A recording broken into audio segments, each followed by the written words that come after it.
Unidos, se llama Victory World Outreach, y hace muchos años también se contactó con una misma, bueno, con una persona que estaba en República Checa, que se llama, el pastor allá, el que está al frente de las iglesias, se llama Oscar Nacht. Y pues en julio fueron las conferencias internacionales en Estados Unidos, y entonces el pastor Oscar invitó al pastor José Luis y al pastor Jorge a estar por allá y pasar un tiempo de bendición, predicación de la palabra de Dios. Y entonces tenemos unas fotos, queremos enseñarles unas fotos, están allá compartiendo. Está el pastor Jorge compartiendo ahí. La verdad es que ellos pues tienen bastantes iglesias. Su estrategia ha estado funcionando a través de contactar gente gitana. Y entonces se conectan entre ellos, pues se conocen, y están en todos lados los gitanos, en toda Europa, y creo que hasta aquí en México, y quién sabe en todos lados están, ¿no? Y entonces han respondido al Evangelio y han estado eh, pues respondiendo a la visión. Y entonces hay varias iglesias, ¿no?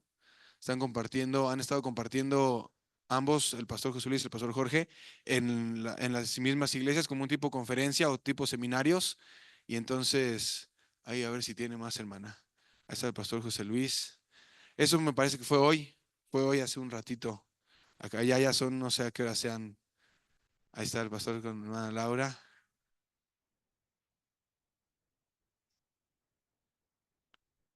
Ahí está, en otra iglesia. Esa es la iglesia me parece que es la iglesia donde está el pastor Oscar Nacht. Ella estaba traduciendo, es su esposa, Elena, y ella traduce pues, al checo, del inglés al checo. El pastor Jorge tuvo que estar predicando en inglés, y también el pastor José Luis algunos mensajes, ya muy bilingües. ¿Hay más? Para que veamos más.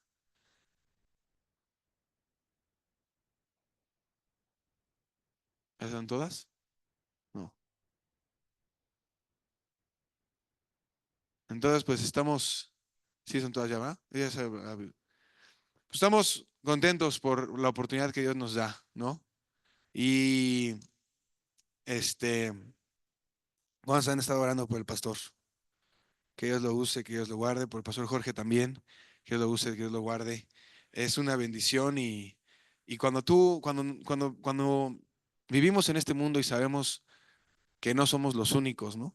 A veces por nuestra forma de pensar o de ser, o el mundo en el que vivimos, pues pensamos que todo gira alrededor de nosotros, pero hay muchas cosas por conocer, por vivir, por experimentar, y mucha gente que necesita del Evangelio. Y gracias a Dios que nos puso en esta visión, que tenemos este llamado de predicar y de ir por todos lados, ¿no?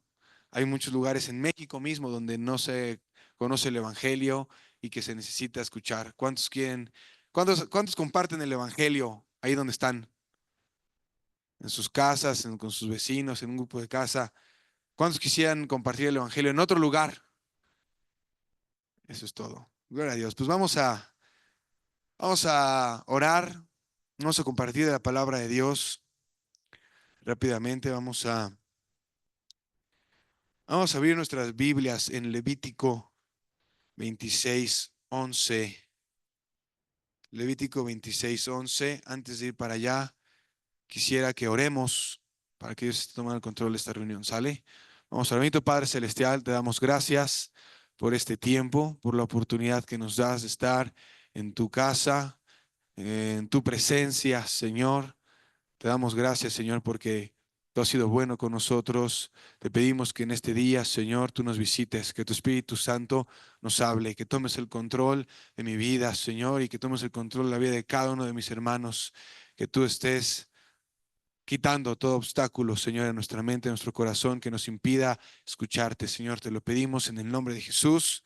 Todos decimos, amén. Antes de que leamos en Levítico 26, quisiera hacerles unas preguntas o preguntarles si alguna vez les ha pasado esto, ¿no? ¿Cuántos aquí estaban en la escuela y se portaban mal, y de repente Supongamos que era cambio de clases, ¿no? Se iba tu profesor e iba a entrar otro profesor. Y había un pequeño lapso de tiempo, ¿no? Unos 5 minutitos. Y ahí empezaba, ¿qué pasaba? Ahí empezaba el desastre, ¿no? Empezaban a correr, empezaban a gritar. Si habían unos novios por ahí, ¿qué pasaba con los novios? Empezaban a besuquear, ¿no? Y entonces te dices, esos 5 minutitos en el que no hay nadie, entonces puedo hacer lo que sea. Pero de repente alguien decía, ¿qué decían? Ahí viene el profe, ahí viene el profe. A todos, ahí viene el profe. Y luego los graciositos, ah, broma, no venía nadie, ¿no? Entonces, yo recuerdo que tuve varias experiencias de esas. No, no, no, de relajiento. No, no, no, no, ya ve, ya quieres sacar acá toda la... No, recuerdo que era primero de secundaria y teníamos entre los, pues, hacíamos luchitas, pues, ¿no? De repente, pues ya saben, cosas de hombres, ¿no? A veces vamos a agarrar aguamazos y de repente que estaba de moda la WWE y entonces que te hago el pedigrí, que te hago el Undertaker y quién sabe cuántas cosas. Y ya no estábamos guameando, pero ya, pues ya saben que entre juego y juego ya empezamos a calentarse los ánimos, ¿no? Y entonces ya estábamos ya casi guameando y de repente sube la directora de la secundaria. Híjole. No, pues, y ahora sí que no, ahora sí nadie dijo, ahí viene nadie. Ni cuenta nos dimos. Y pues a los primeros que vio, fue a los primeros que dijo, a ver, tú y tú, a mi oficina. Y así nos pasa, ¿no? Después crecemos y estamos en el trabajo, muy ocupados en la computadora, jugando jueguitos. Y de repente, ahí viene el jefe, ay, quitas el jueguito y ya estás mandando el correo que tenías que mandar. Es decir, aquí quiero llegar a un punto con esto, ¿no? No solamente estábamos contando anécdotas, porque sí, cuando alguien viene, eso no sé si te ha pasado que cuando la presencia de alguien está ahí, cambiamos la autoridad. O inclusive, no puede ser la autoridad, puede ser también tu cuate, que tú eres bien tranquilito, pero cuando te juntas con ese amigo, híjole, algo tiene el amigo, ¿no? Es culpa del amigo que me porto mal por su culpa, yo soy bien tranquilito. Es decir, la presencia de alguien hace que seamos diferentes, por así decirlo, ¿no? Eh, Vamos a leer ahí Levítico 26:11. Dice, y pondré mi morada en medio de vosotros, y mi alma no os abominará, y andaré entre vosotros, y seré vuestro Dios, y vosotros seréis mi pueblo. Yo, Jehová, vuestro Dios, que os saqué de la tierra de Egipto para que no fueseis sus siervos, y rompí las coyundas de vuestro yugo, y os he hecho andar con el rostro erguido. ¿Ok? ¿Qué dice aquí? Que obviamente el contexto es que está hablando acerca de cuando obedecemos a Dios, cuando escuchamos su ley, cuando consideramos sus palabras como valiosas e importantes, y el contexto que estaba hablando era a los hijos de Israel saliendo de la tierra de Egipto, dice, yo le voy a dar mis mandamientos, cuando ustedes los sigan, los obedezcan, cuando mi mandato no sea de, "Ay", sino que sea de, ok, vamos a seguirlo, va a haber una bendición detrás, y detrás de esa bendición también va a haber otra situación que va a ser, yo voy a poner, ¿qué dice? En el 11. Yo voy a poner ¿qué? Mi morada en medio de ustedes. Dice en el 12, y voy a andar entre vosotros. Y vosotros, y yo seré vuestro Dios, y vosotros seréis mi pueblo. ¿Ok?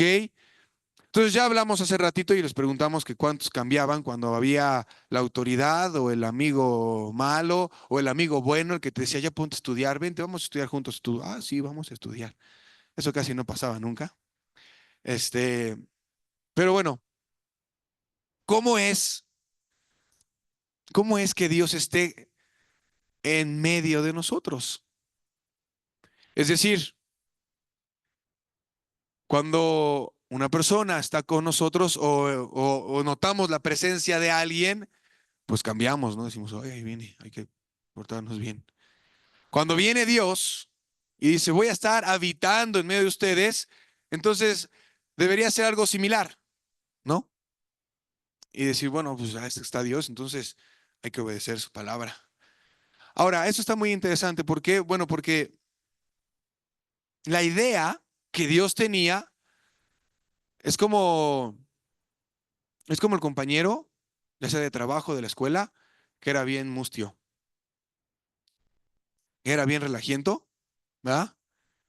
Pero cuando llegaba el profesor, bien, sí, sí, sí ubicaba en ese compañero. No vayan a ser ustedes ese compañero, ¿eh? O el compañero de trabajo, ¿no? Bueno, algo así sucedía con quién, con el pueblo de Israel, ¿verdad? O sea, podía vivir como se les diera la gana, pero ya en la fiesta de la Pascua o de los tabernáculos o de las cosechas, lo que sea, ya todos venían con su corderito, muy contentos porque había que ofrecer. O en la semana, ¿no? Podían vivir como se les diera la gana en la semana y el sábado, que era el día de reposo, bueno, ya hay que hacer cosas, vamos a ver el día de reposo, vamos a guardarlo. Es decir, que una persona, que experimentemos que una persona viene, no quiere decir que cambiemos. Es decir, cambiamos, pero por muy poco tiempo. No cambiamos nuestra naturaleza, ¿verdad? Y sucede esto muchas ocasiones en la palabra de Dios. Una de ellas es en 1 Samuel 4, del 1 al 5. Ya lo leímos hace un par de meses. Cuando están peleando en Ebenezer y que los filisteos están también peleando contra ellos y entonces que le están perdiendo la batalla, están perdiendo la guerra, están perdiendo esa batalla. 1 Samuel 4 del 1 al 5. Y entonces a alguien se le ocurre. ¿Qué se le ocurre a alguien? Vamos a leerlo para que. Y Samuel habló a todo Israel. Por aquel tiempo salió Israel a encontrar en batalla a los filisteos y acampó junto a Ebenezer, y los filisteos acamparon en Afec. Y los filisteos presentaron la batalla a Israel y trabándose el combate, Israel fue vencido delante de los filisteos, los cuales hirieron en la batalla en el campo como a 4,000 hombres. Cuando volvió el pueblo al campamento, los ancianos de Israel dijeron, ¿por qué nos ha herido hoy Jehová delante de los filisteos? Traigamos a nosotros de Silo el arca del pacto de Jehová, para que viniendo entre nosotros nos salve la mano de nuestros enemigos. Y envió el pueblo a Silo y trajeron de allá el arca del pacto de Jehová de los ejércitos que moraba entre los querubines, y los dos hijos de Elí, Ofni y Fines, estaban allí con el arca del pacto. Aconteció que cuando el arca del pacto de Jehová llegó al campamento, todo Israel gritó con tan gran júbilo que la tierra tembló. Imagínate. Cuando México anotó gol contra Alemania en el 2000, ¿no? ¿Cuándo fue ese mundial? Dice que hubo un pequeño sismo también aquí. Gol, y que tembló. Bueno, algo así sucedió. Dice que los ancianos estaban ahí, que dijeron, híjole, pues ya estamos peleando la guerra, pero hay que hacer algo. ¿Qué hacemos? Pues tráete el arca de Dios. ¿Qué representaba el arca de Dios? La presencia de Dios. No, si Dios mismo viene, ahorita va a mandar un trueno y va a fulminar a todos los filisteos y ya vamos a ganar la guerra y ya los mendigos filisteos se van a acabar para siempre. Bueno, seguimos leyendo, no fue así. De hecho, el subtítulo de ese capítulo es, los filisteos capturan el arca, pierden, el arca está perdida durante todo el reinado de Saúl, nadie se interesó acerca de ella. Después Samuel perdón, el rey David trata de recuperarla, ¿se acuerdan? Y pues lo hizo como que a su manera, a sus modos. Eso no le agradó a Dios y entonces pues otra vez se quedó un tiempo ahí perdida. Después la trajo de nuevo y dijo, bueno, ya está aquí el arca, pero pues ¿dónde está? Está en tabernáculos, ¿te entiendes? Pues hay que hacerle un templo, ¿ok? Y entonces el templo y el arca y todos estos elementos se conjuntaban y lo que expresaban era lo mismo que leíamos en Levítico, que Dios iba a estar en medio de ellos iba a morar en medio de ellos, iba a ser el testimonio de que ellos habían pactado con Dios, ¿ok? Justamente esa palabra, el arca del pacto. Ahora, ¿qué es un pacto? ¿Qué es un pacto? Un acuerdo, un acuerdo que tiene compromisos, responsabilidades, beneficios, ¿verdad? Entonces, ¿cuál era el pacto que Dios, así en grandes rasgos, cuál era el pacto que Dios había hecho con su pueblo? Si ellos andaban en sus mandamientos, Él iba a ser su Dios y ellos iban a ser su pueblo. ¿Y qué tenía que hacer el pueblo para cumplir ese pacto? Pues obedecer los mandamientos, con las ordenanzas. ¿Y cuáles eran los beneficios de ese pacto? Iba a haber una protección. ¿Qué más? ¿Eh? ¿No puedes hablar, hermana? ¿Andas enferma? Fuerte, no pasa nada. Iban a ser bendecidos, ok.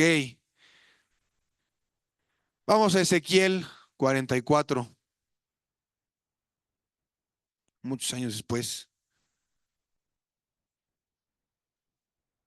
El pueblo de Israel era como nosotros cuando no estaba el profesor, ¿sí o no?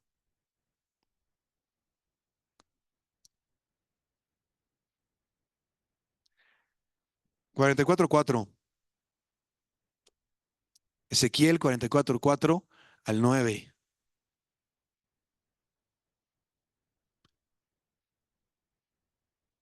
Dice, y me llevó, habla de Ezequiel, está teniendo una visión y habla de que Dios lo llevó hacia la puerta del norte por delante de la casa y miré, he aquí que la gloria de Jehová había llenado la casa de Jehová. Y me postré sobre mi rostro. Y me dijo Jehová, hijo de hombre, pon atención y mira con tus ojos y oye con tus oídos todo lo que yo hablo contigo sobre todas las ordenanzas de la casa de Jehová y todas sus leyes. Y pon atención a las entradas de la casa y a todas las salidas del santuario. Y dirás a los rebeldes, a la casa de Israel, así ha dicho Jehová el Señor, basta ya de todas vuestras abominaciones, oh casa de Israel, de traer extranjeros, incircuncisos de corazón e incircuncisos de carne, para estar en mi santuario y para contaminar mi casa, de ofrecer mi pan, la grosura y la sangre, y de invalidar mi pacto con todas vuestras abominaciones, pues no habéis guardado lo establecido acerca de mis cosas santas, sino que habéis puesto extranjeros como guardas de las ordenanzas en mi santuario. Así ha dicho Jehová el Señor, ningún hijo de extranjero, incircunciso de corazón e incircunciso de carne, entrará en mi santuario de todos los hijos de los extranjeros que están entre los hijos de Israel. Vamos a dejarla ahí. Vemos que este ya en este tiempo de la historia, pues el pueblo de Israel había hecho cosas malas, ¿verdad? Y entre ellas, bueno, había puesto gente extranjera, ¿a qué? A servir, a proteger, a participar de lo que Dios había dicho que solamente iba a ser exclusivo para los hijos de Israel. Y entonces, y además de esto, obviamente sabemos, bueno, no sé si obviamente, pero algo que tenemos que saber es que cuando tú y yo nos mezclamos, o bueno, cuando el pueblo de Israel se mezclaba con otros pueblos, ¿qué sucedía normalmente? Se pervertían, ¿no? Se iban en pos de qué? De sus dioses, de sus ídolos. ¿Y por qué pasaba eso? Ya lo dijimos aquí una vez. Pues porque era más fácil, ¿no? Sus dioses no tenían tantas reglas, ni tantos mandamientos, ni tantas ordenanzas, ni que la sangre, y que los días, y que los días de reposo, y que esto. Entonces decías, bueno, pues es que, pues al final, como la gente dice, pues todo es lo mismo, ¿no? Todas las religiones son lo mismo, mientras que te ayuden, tú estás bien. Y no, se pervertían, empezaban a ofrecer a sus hijos a sus dioses, es decir, cuando me refiero a ofrecer, a matarlos y a sacrificarlos, empezaban a tener relaciones con las sacerdotisas y toda clase de perversiones. Entonces Dios de repente se aparece. Se iba, o sea, cuando pues dijo, hijo, ya no puedo estar yo con este pueblo, se iba, los desamparaba, les iba mal, se los llevaban al cautiverio, a sus familias los violaron, bueno, a las mujeres, o sea, violencia, muerte, todo esto, ¿no? Los desamparaba. ¿Por qué? Porque habían violado su pacto, ¿verdad? Dice aquí, han violado mi pacto. Y entonces regresaba, pero no regresaba como tal, sino que mandaba profetas, mandaba hombres. Y entonces entre esos hombres venía este Ezequiel y dijo, ¿saben qué? Ya estuvo. Nadie, ninguna persona, ningún extranjero, nadie que esté incircunciso de su corazón ni de su carne va a poder entrar a mi templo. Es decir, mi presencia ya no va a estar para ustedes.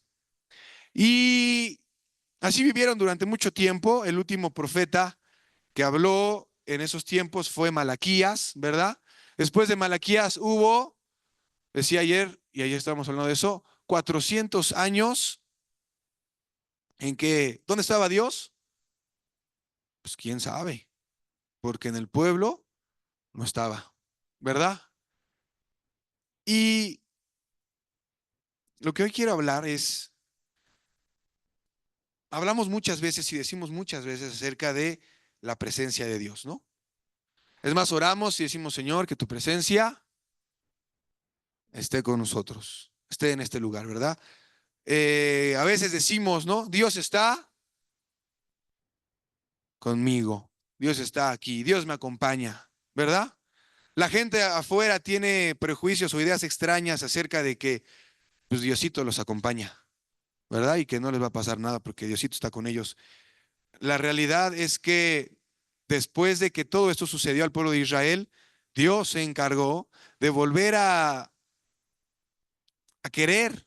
Fue su voluntad, no fue nuestra voluntad y nuestro deseo, ni nuestra búsqueda, ni nuestra hazaña, ni nuestro logro. Simplemente fue su voluntad el decir, quiero de nuevo acercarme a la gente que cree. Quiero de nuevo volver a ser su Dios, que ellos sean mi pueblo. Quiero de nuevo que ellos puedan experimentar y conocerme tal como yo soy. Entonces vamos al libro de Hebreos, capítulo 8.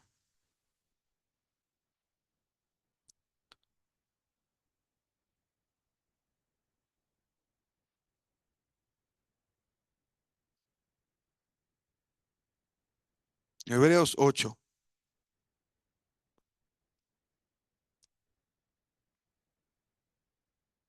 Dice, vamos a leer en el versículo 7. Dice Hebreos 8, 7.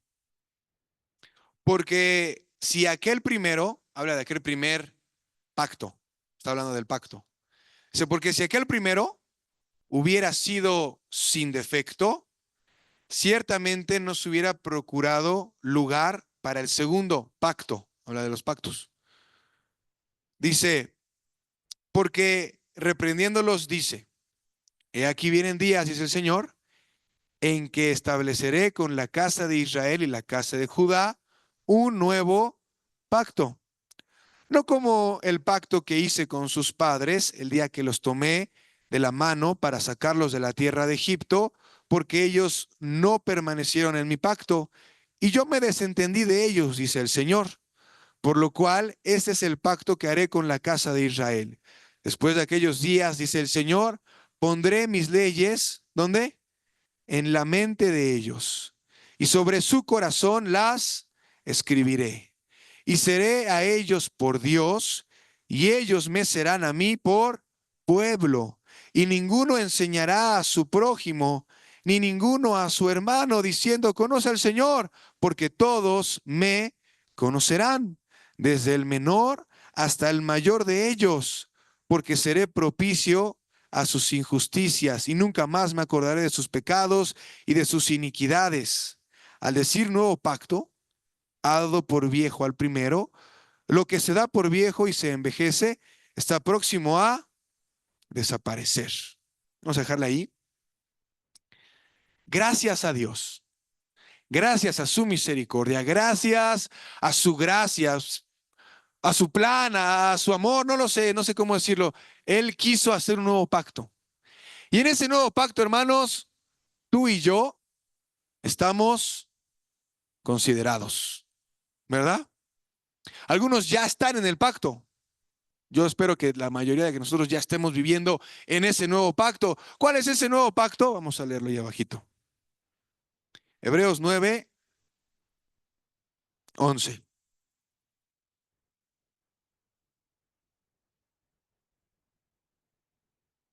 Dice, pero estando ya presente Cristo, sumo sacerdote de los bienes venideros por el más amplio y más perfecto tabernáculo, no hecho de manos, es decir, no es de esta creación, y no por sangre de machos cabríos ni de becerros, sino por su propia sangre, entró una vez para siempre en el lugar santísimo, habiendo obtenido eterna redención.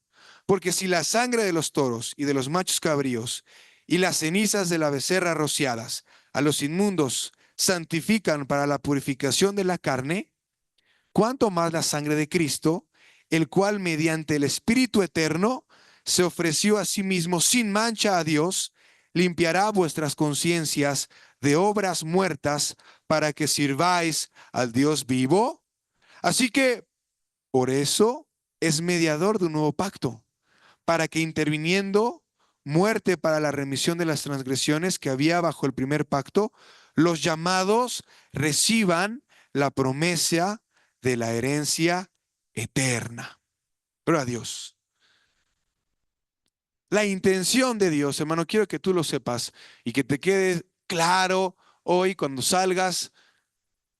Muchas cosas más te queden claras, pero esta también es: Dios quiere habitar en medio de nosotros. Dios desea habitar en nosotros. Dios busca habitar en medio de su gente, en medio de su pueblo, pero no se va a manifestar a gente que no vive bajo su, lo dijo bien, hermano, pacto. ¿Sí dijiste pacto, no? ¿O me lo inventé yo? Lo quise ver yo. La vez que luego nos imaginamos cosas. Sí, tú lo hiciste. Pacto. La única manera en la que Dios está con nosotros y que podemos ir con certeza, con firmeza, con seguridad que Dios está conmigo, que su presencia está conmigo, es cuando yo estoy viviendo en su pacto. ¿Ok?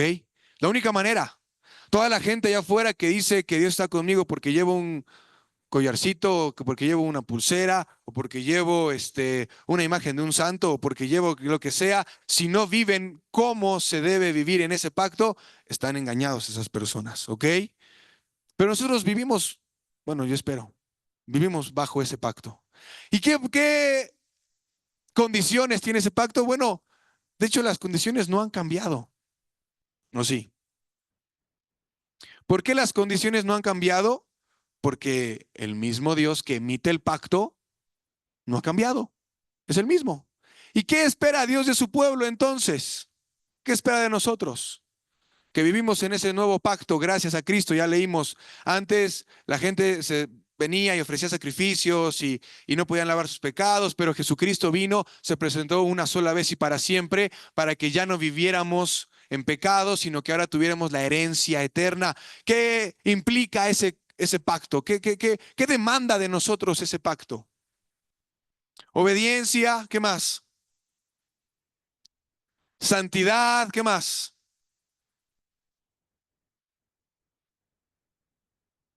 Fidelidad,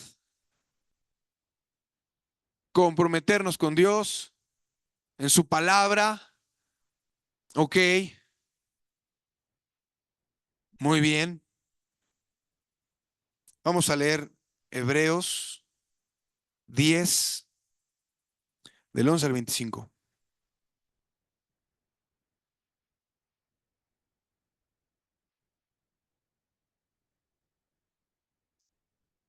¿Cuántos aquí están casados? A ver, levanten su mano. Hasta arriba, hasta arriba. Ah, tú no estás casado, no te hagas, Edgar, ¿eh? Ah, te sabemos. Tu hermana sí. ¿Ah? El matrimonio es un pacto, ¿verdad? Se le conoce como ¿qué? Un pacto matrimonial, ¿verdad? Y cada año, a ver cuándo es su aniversario. ¿Quién nos quiere decir cuándo es su aniversario? 22 de febrero. Ah, esa semana. ¿Eh? 24 de noviembre, ya mero. Hermana, 3 de septiembre, 27 de noviembre, ¿eh? 17. ¿Escuché mal o le dijiste mal? Pégale, Raquel. Ah, no escuché mal. Este, y cada año que es tu aniversario, ¿qué haces? Festejas. ¿Sí o no? Dice, no, y no, ya hace años que yo no hago nada. ¿Por qué se festeja? Porque es un logro vivir con ella, dices, ¿no?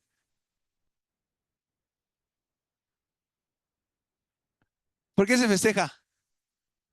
Pues por la tradición, porque pues ya, ni modo. En teoría, lo festejamos porque estamos honrando ¿qué? Ese pacto. Estamos honrando ese pacto. Estamos diciendo esto que hicimos delante de Dios y delante de los hombres, pero sobre todo delante de Dios, es algo que debe ser honrado. Es algo que es sagrado y como es sagrado, entonces debe ser honrado, ¿verdad? Festejado. Ahorita vamos a llegar a otro punto. Estoy nada más dando ideas para que digan después a ver si se conecta todo. 10, 11. Y ciertamente todo sacerdote está día tras día ministrando y ofreciendo muchas veces los mismos sacrificios que nunca pueden quitar los pecados. Pero Cristo, habiendo ofrecido una vez para siempre un solo sacrificio por los pecados, se ha sentado a la diestra de Dios. Y de ahí en adelante, esperando hasta que sus enemigos sean puestos por estrado de sus pies. Porque con una sola ofrenda hizo perfectos para siempre a los santificados. Y nos atestigua lo mismo el Espíritu Santo, porque después de haber dicho, este es el pacto que haré con ellos, después de aquellos días, dice el Señor, pondré mis leyes en sus corazones, escribiré y en sus mentes las escribiré, y añade, y nunca más me acordaré de sus pecados y transgresiones, pues donde hay remisión de estos no hay más ofrenda por el pecado. Así que, hermanos, teniendo libertad para entrar en el lugar santísimo por la sangre de Jesucristo, por el camino nuevo y vivo que Él nos abrió a través del velo, esto es, de su carne, y teniendo un gran sacerdote sobre la casa de Dios, acerquémonos con corazón sincero, en plena certidumbre de fe, purificados los corazones de mala conciencia y lavados los cuerpos con agua pura. Mantengámonos firme sin fluctuar, la profesión de nuestra esperanza, porque fiel es el que prometió. Y considerémonos unos a otros para estimularnos al amor y a las buenas obras, no dejando de congregarnos como algunos tienen por costumbre, sino exhortándonos y tanto más cuanto veis que aquel día se acerca. Ayer tuve una conversación muy interesante con un testigo de Jehová. Si tienen la paciencia y el amor y el tiempo, pues hablen con ellos. Si les falta alguno de los tres, pues no lo hagan. Pero pues yo ayer me sentía muy paciente, muy amoroso y con mucho tiempo. Estábamos hablando, ¿no? Y entonces me dijo, ah, mira, qué bueno, a mí me gusta mucho hablar de esas cosas de Dios. Dije, no, y entonces ya me emocioné, ¿no? Ah, pues ahora, ¿con quién te dices en el evangelismo? Y ya, pues, para no hacer el cuento más largo, me dijo, es que lo que tenemos que hacer todos para agradar a Dios es seguir sus leyes, sus ordenanzas, sus mandatos que Él ya estableció en la palabra de Dios y honrar al Padre y a Jehová y bla, bla, bla, bla, bla, bla. Entonces le dije, sí, estoy de acuerdo con eso, pero podemos llegar a hacer algo que, que realmente no agrada a Dios. Y es más, usted debe saber, eso fue el problema del pueblo de Israel. Podemos llegar a hacer las leyes, a practicar las leyes, las ordenanzas, los mandamientos y todo lo que el Señor nos nos manda a hacer y a guardar sin agradarlo. Ay, pues ¿cómo está eso? Es muy fácil, podemos ser muy aparentes. Es decir, el cristianismo, hermanos, no se trata, para que nos quede también esto bien grabado, el cristianismo no se trata de hacer cosas. ¿Sí lo sabías? No se trata de decir, oye, voy a guardar esto, y voy a hacer esto, y voy a hacer lo otro, y voy a guardar aquello, No, no, no, no. El cristianismo se trata de este nuevo pacto. ¿Y qué es este nuevo pacto? Que Dios dice, voy a hacer de nuevo a una persona. Voy a hacer que mi presencia misma esté dentro de la vida de esa persona, de tal manera que su forma de pensar, se voy a poner mi ley, ¿en dónde? En su mente y en dónde más, y en su corazón, de tal manera que lo que haga y lo que piense y lo que desee y lo que anhele y lo que busque esta persona sea cumplir mi ley. No que sea una imposición, no que sea un mandato, no que sea algo, tienes que hacer eso, sino que sea algo espontáneo, ¿verdad? Y ese es el punto al que quiero llegar el día de hoy. Cuando la presencia de Dios está en nosotros, cuando el Espíritu de Dios está en nosotros, entonces servir a Dios se vuelve algo natural y espontáneo. Cuando estamos buscándolo, cuando hemos experimentado su amor y su presencia, cuando no solamente estamos siguiendo leyes, cuando no solamente estamos diciendo, pues es que tengo que dar mi ofrenda, porque si no, Dios no me bendice. No, no, no, no, no, no. Si tú das tu ofrenda pensando eso, ¿qué crees? Dios no te bendice. Me doy a entender. No se trata de que hagamos cosas o que usemos cosas, no, pues que me pongo un velo, me pongo una falda o me hago esto, me hago... No, no, no. Eso no expresa que estamos agradando a Dios. Lo que expresa que estamos agradando a Dios es que hay una búsqueda real, genuina y diaria de su presencia. Todos los días. ¿Y por qué hasta eso? Es una imposición, el hermano me está diciendo que lo tengo que hacer. No, es porque sale de una manera natural. ¿No te ha pasado de repente que dices, híjole, no he orado como debo hacerlo? Algunos dicen, no, la verdad, no, nunca me ha pasado. Ni orar tengo ganas de. Entonces estamos en grandes problemas, ¿no? Porque no hemos experimentado la presencia de Dios. Y hermano, Dios literalmente hizo todo lo que estaba en sus manos para que pudiéramos experimentar su presencia. Todo, todo, todo lo imposible. Se encarnó, obedeció, tuvo que soportar a 12 discípulos, entre ellos Judas, tuvo que soportar a los sacerdotes que se sentían mucho más sabios y santos y justos que Dios mismo. Imagínate eso, pues híjole, es difícil. Hizo todo eso posible para que pudiéramos, dice aquí, con un corazón puro, lavado nuestra conciencia, con una plena certidumbre de fe, purificado nuestros corazones, entrar en el lugar santísimo y experimentar su presencia. Dice, yo habitaré en medio de ellos. ¿Para qué hizo todo esto? Porque Dios quiere habitar contigo. Dios quiere estar contigo. Dios quiere convivir contigo. Dios quiere sacar todo lo que está mal y sanarte y curarte y quitar toda depresión, ansiedad, enojo, amargura, miedos, temores, pecados, suciedad y poner su espíritu, su amor, su paz, su esperanza, su benignidad, su bondad en ti, en mí. ¿Y para qué quiere hacer esto? Para que la gente pueda ver y pueda palpar que Dios es real, que Dios está vivo, que no es una religión, que no solamente es, me decía el testigo de Jehová, es que es un mandamiento de Dios ir de casa en casa. ¿Tú vas de casa en casa? Y yo, pues no, no voy de casa en casa.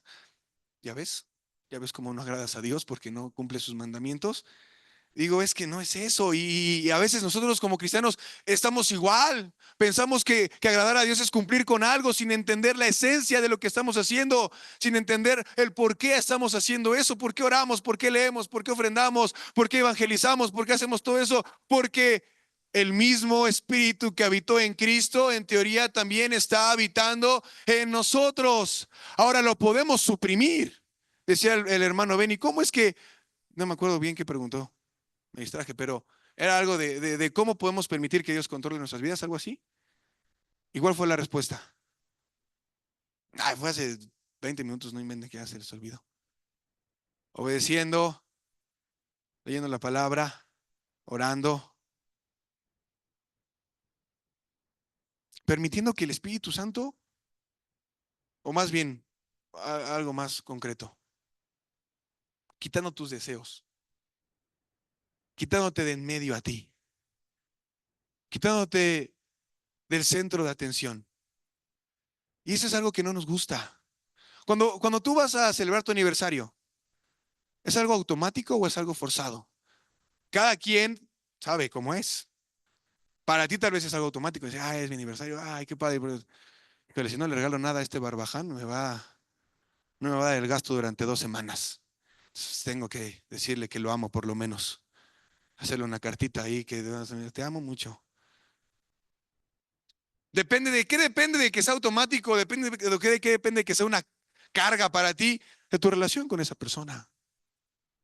Si lo amas, si la amas, si le sirves, si te has negado, si has encontrado en esa persona algo digno, un corazón valioso, tierno, misericordioso, etcétera, lo que sea que hayas encontrado, no te dice, oh, híjole, ¿y qué quieres hacer? No, simplemente dices, pues órale, vamos para acá. Porque queremos honrar eso. Queremos honrar ese pacto. Dios hizo un pacto contigo hace tiempo, no sé cuándo fue. Yo recuerdo cuando hice yo ese pacto con Dios. Le dije, Señor, te entrego mi vida, te entrego mi corazón, te entrego todo lo que soy. Aquí estoy para que tú hagas conmigo lo que quieres. Pero ¿qué crees? Ese pacto se tiene que honrar. ¿Cuándo? Cada año, hermano. Pues sí, pues cada año, así como el matrimonio. Cada año no. ¿Te tienen que honrar qué? Todos los días. Todos los días, todos los días decir, Señor, ¿dónde estás? Señor, te quiero, te necesito, sin ti no puedo vivir, sin ti seguramente de rato voy a pecar, voy a hacer algo que no tengo que hacer. Y es una búsqueda real. ¿Por qué es una búsqueda real? Porque nace de que nuestro espíritu ha sido regenerado, renovado. No se puede fingir. No, sí se puede fingir. Pero cuando se finge no hay frutos. Cuando se finge no hay evidencias. Ya después ya terminé de hablar con este buen hombre que ayer hablé. Se tuvo que poner a chambear, era viene, y ya llegaron muchos carros y entonces ya. Pero al final, mi punto era va a ser ese. Ok, ¿cuáles son tus frutos? ¿Cuáles son los míos? Hay una evidencia, debe haber una evidencia en nuestras vidas de que estamos pasando tiempo con Dios, de que estamos buscando su presencia. Y cuando buscamos su presencia y cuando Él está con nosotros y cuando su Espíritu Santo está en nosotros, entonces nuestra vida solamente toma un rumbo. Y se convierte y se debe convertir en una obsesión y en algo que queremos alcanzar y no vamos a encontrar plenitud ni felicidad hasta alcanzarlo y eso es que Él sea glorificado. Que Dios sea glorificado a través de mi vida. Fíjense bien lo que dije, cuando la presencia de Dios es algo real y palpable y diario en nuestras vidas, nos convertimos y tenemos ahora una misión que se vuelve como una obsesión y esa es que Dios sea glorificado. Eso fue la vida de Jesús. ¿Qué sabías? Vamos a leerlo ahí, Juan 17.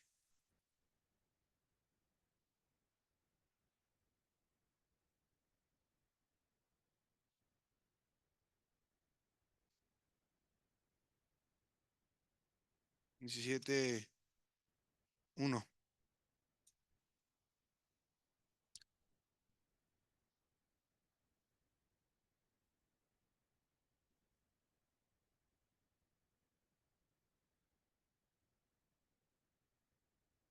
Estas cosas habló Jesús y levantando los ojos al cielo dijo, Padre, la hora ha llegado, glorifica a tu Hijo para que también tu Hijo te glorifique a ti.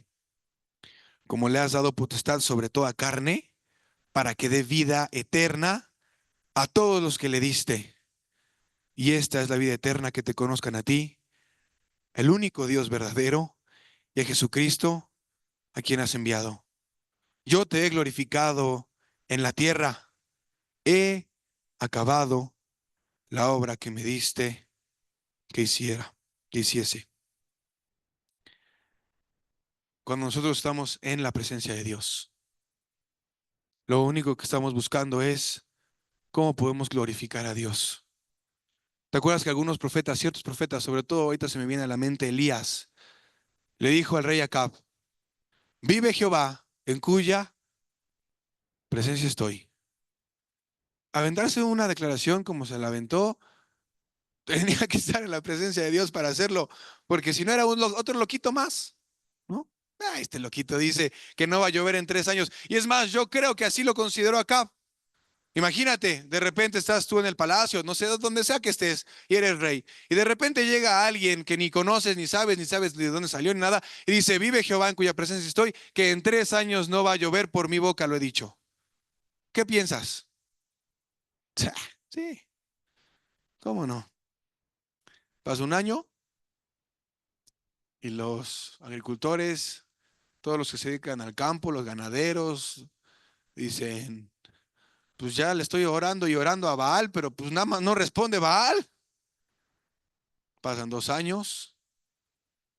De repente se escucha por ahí, oye, te están buscando acá, Elías, porque como que te quieren felicitar por lo que tú dijiste. Se acordó que un loquito llegó hace 2 años a decirle eso. Pasan 3 años y bueno, conocemos la historia, si no, Primera de Reyes 17 en adelante. Eh, pero al final, hermano, lo que quiero decir es hoy es que busquemos la presencia de Dios. No es algo, es algo intangible y como es intangible muchas veces es menospreciado. ¿Por qué? Porque vivimos en un mundo material.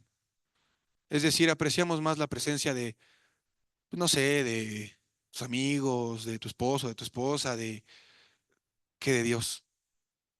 Porque la presencia de Dios no es intangible, no es palpable, pero es en tu interior. Te da fuerzas cuando no tienes. Te da ganas cuando ya no tienes ganas, cuando ya vas y dices, híjole, si yo no tengo fuerzas, ni ganas, ni no tengo ni amor, ni tiempo, ni paciencia para hablar con esa persona, Dios te lo da. Te da una obsesión y un deseo en verdad de querer que su nombre sea exaltado, glorificado.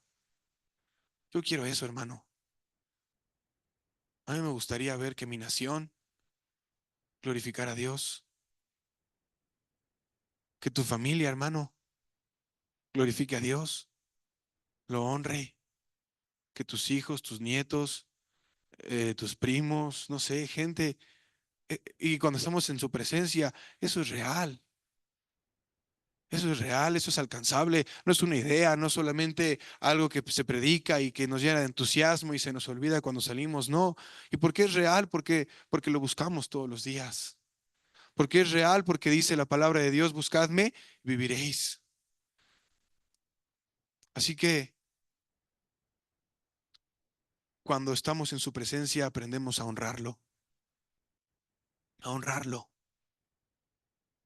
a decir, Señor, yo quiero involucrarme en tu reino. Yo quiero que la gente se salve. Escuché hoy un testimonio, se lo compartí a mi esposa y fue algo muy impactante. Dice que estaba en Estados Unidos un señor predicándoles a los chavos de ahí, ¿no? Y entonces que dice, ¿qué necesitas que Jesús haga en ti o que haga, que te responda para que creas en Él? Que esa fue la pregunta que les hizo a varios, ¿no? ¿Qué quieres que Dios haga que sea tan palpable y tan evidente para que tú creas en Él? Y entonces había un agnóstico ahí, no sé si era agnóstico o ateo, ateo, ¿no? Y entonces le dice, si yo voy a querer en Dios, en tu Dios, cuando mi mamá me llame y me pida disculpas por lo que me hizo. Dice, a ver, pero pues, ¿qué pasó? A los 8 años ella me abandonó, me dejó a mí, y entonces, si tú quieres que yo crea en Dios, yo necesito que mi mamá me llame y me pida perdón. Pues, ok, vamos a orar. Y entonces se puso a orar con él. Dice, Señor, te agradezco por haber este joven. Yo te pido que cuando yo termine de hacer esta oración, antes de que diga amén, su mamá le llame para que él sepa que tú eres real, que tú lo amas y que lo estás buscando. Te lo pido en el nombre de Jesús. Amén. Y que en ese momento empecé, no puede ser, no puede ser. Y estaba viendo su celular y decía, mamá, contéstale. Ese fue el trato. No, no, ese fue el trato. Tú dijiste, contéstale. Le contesta y le dice, este, hijo, quiero saber, quiero pedirte perdón por lo que te hice. Y le cuelga. No, no puede ser. Y que en ese momento se arrodilla y le dice, Señor Jesús, eres real, perdóname. Perdóname, eres real. Después le marca, dice, mamá, perdóname porque le acabo de dar mi vida a Jesús y dice, hijo, yo le di mi vida a Jesús hace 4 días. Hermano, eso le da gloria a Dios. Dios es real. Lo que tú y yo hemos experimentado es real. Y si no lo has experimentado, hoy es el día en el que lo vas a experimentar. Tal vez te pasó como a mí. Yo estuve mucho tiempo en la iglesia, hermano, ¿y qué crees? Ah, sí, está bonito, pero mejor sigo pecando. Hasta que un día Dios me llamó y fue tan contundente y tan real que no pude ya negarme más. Le entregué mi vida. Y a partir de ese día, hermano, no te puedo decir que soy perfecto y que soy el mejor cristiano, pero sí ha habido una constante en mí y eso es que quiero que su presencia esté conmigo. Y quiero honrar eso. Y quiero que Él me use. ¿Y qué crees? Dios te usa. Ayer en el mismo evangelismo, una señora quebrantada, llorando por sus hijos, una estaba en adicciones, la otra con un problema legal. Hermano, para eso estamos. Oramos por ella y después, híjole, ya saben cómo dicen, ay, sentí bien bonito. Es Dios, su presencia. Vamos a ponernos de pie.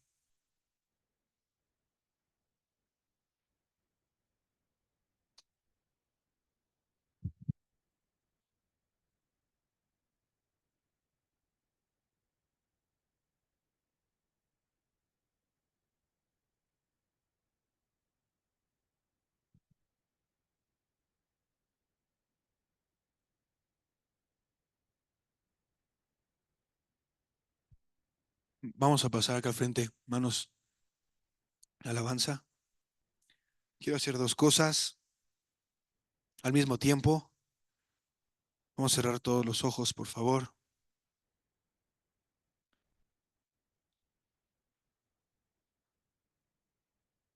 Quiero hacer un llamamiento primero para todos aquellos que no hemos experimentado a Dios de una manera real. Que me dice, sí, hermano, todo lo que dices está muy bien, pero pues yo nunca he experimentado eso. Yo no sé lo que dices.